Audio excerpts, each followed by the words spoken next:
Ini sudah kita jelaskan sebenarnya ya. Mungkin yang bertanya tidak sempat hadir di pasal keempat Minhajul Muslim. Kita sudah masuk ke pasal keberapa ini? Ke-8 kalau tidak salah ya. Masalah hari kiamat. Jadi Allah subhanahu wa ta'ala bersemayam di atas arsh. Allah subhanahu wa ta'ala melihat. Allah subhanahu wa ta'ala mendengar. Allah subhanahu wa ta'ala mengetahui. Yani mengawasi. Kan itu. Allah marah. Allah cinta. Allah ridha. Semua itu nama-nama dan sifat Allah wajib kita imani sebagaimana apa adanya.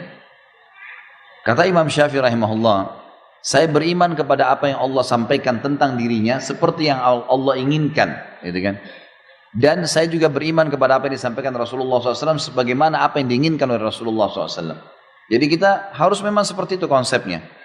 Kalau masalah Allah SWT dikatakan bersemayam, ya bersemayam di atas arsy, tapi tidak boleh ada penyerupaan dengan makhluk. Tidak bisa, tidak jangkau. Bapak Ibu sekalian, akal kita ini dengan anggota tubuh, hati nurani, anggota tubuh, tangan, kaki, segala ini diberikan oleh Allah sebagai fasilitas untuk tunduk pada wahyu. Fahamin poin ini ya.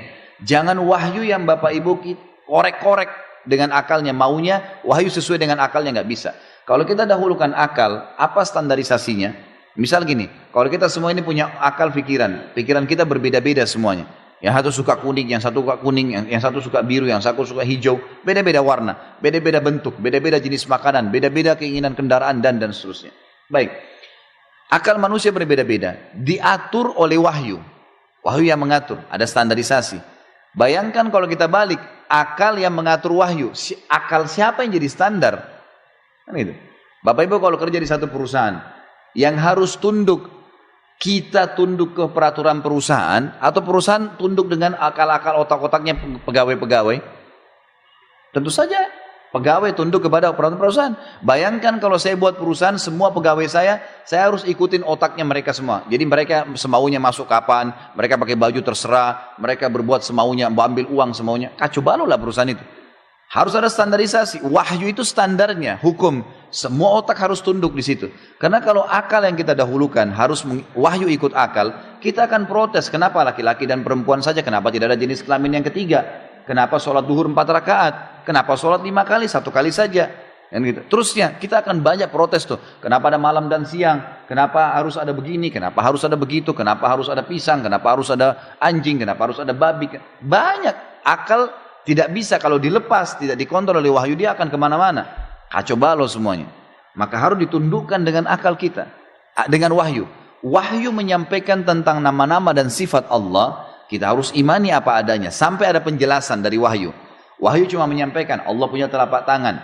Allah punya kaki. Allah punya penglihatan, pendengaran. Tapi Allah katakan dalam Al-Quran, Laisa kamitslihi syai'un wa huwas sami'ul basir. Allah itu tidak menyerupai siapapun, gitu kan? Apapun, dan dia maha mendengar lagi maha melihat. Jadi kita harus tahu masalah itu.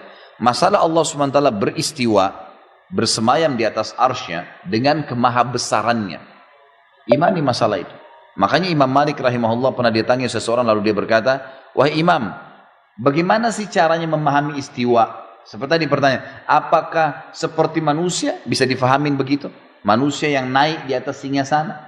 Lalu kata Imam Malik rahimahullah kalimat yang bijak, orang yang punya ilmu dalam masalah ini, dia mengatakan istiwa sudah maklum, bersemayam itu jelas, nggak ada sesuatu yang perlu dipertanyakan. Dalam bahasa Arab istiwa jelas adalah naik ke atas singgasana, gitu kan. Kemudian dikatakan kaifiyahnya majhul, bagaimana prosesnya tidak jelas buat kita karena tidak disampaikan dalam wahyu. Kita imani apa adanya. Was-su'al anhu bid'ah, bertanya tentang itu adalah perbuatan bid'ah, gitu kan. Imam Malik menutup pintu itu karena berbicara dengan tentang zatnya Allah itu tidak bisa terlalu jauh kecuali ada dalil yang menjelaskan. Allahu a'lam. Ini yang bertanya bisa kembali juga Bapak Ibu sekalian kembali ke materi kita di YouTube sudah ada tentang kajian Minhajul Muslim pasal keempat tepatnya, beriman pada asma dan sifat Allah.